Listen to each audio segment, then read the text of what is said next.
हर महादेव। मैं पंडित विपिन कुमार आदिदेव ज्योतिष केंद्र से आपसे बात कर रहा हूँ। आषाढ़ मास में शुक्ल पक्ष में जो एकादशी आती है उसे देवशायनी एकादशी कहते हैं। देवशायनी एकादशी से इस लोक में सुख समृद्धि की प्राप्ति होती है और परलोक में जाकर आपको मोक्ष मिलता है और भगवान विष्णु की आप पर कृपा बनी रहती है। अब मैं आपको देवशायनी एकादशी की व्रत कथा सुनाता हूँ। देवशायनी एकादशी व्रत कथा।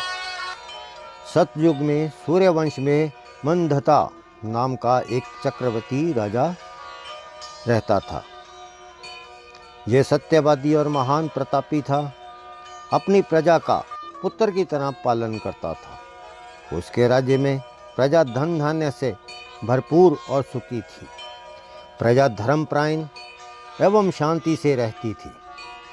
राज्य में कभी अकाल नहीं पड़ा था, परंतु एक बार 3 वर्ष तक वर्षा नहीं हुई। परिणाम स्वरूप अकाल पड़ गया। प्रजा अन्न की कमी के कारण दुखी हो गई।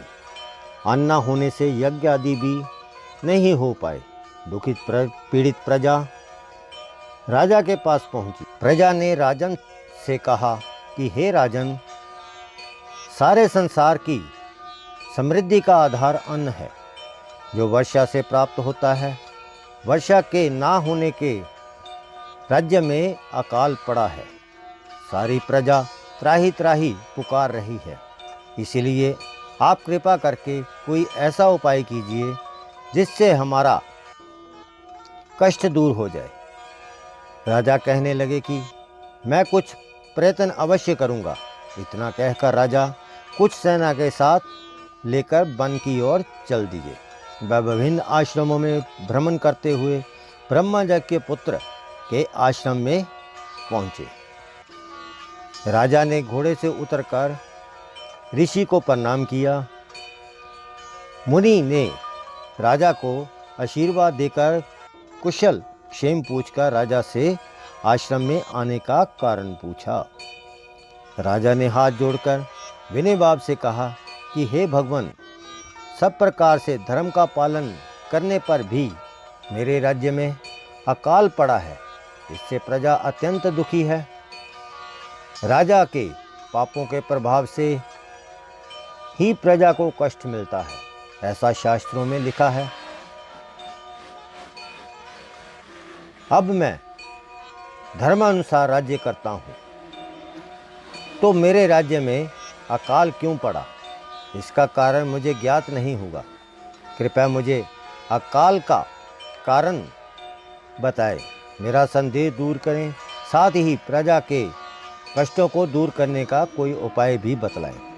राजा की प्रार्थना सुनकर ऋषि कहने लगे कि हे राजन, ये सतयुग है, सब युगों में उत्तम है। इसमें धर्म चारों चरण सहित सुरक्षित है, अर्थात इस युग में धर्म का पूरा पालन होता है। राजन, आपके राज्य में जिस व्यक्ति को जो कार्य सौंपा गया है वह वही काम करता है अथवा नहीं, इसे जानने का प्रयत्न करें। ब्राह्मणों को ही वेद पाठ करने का तथा तप करने का अधिकार है, परंतु आपके राज्य में जिसे तप का अधिकार नहीं है वह तप करने का प्रयत्न कर रहा है। इसी दोष के कारण आपके राज्य में वर्षा नहीं हो रही है। इसीलिए यदि आप प्रजा का भला चाहते हैं तो उस व्यक्ति को जो अपने अधिकार का क्षेत्र छोड़कर दूसरे के अधिकार क्षेत्र में कार्य करने की भूल कर रहा है, उसे आप रोकें।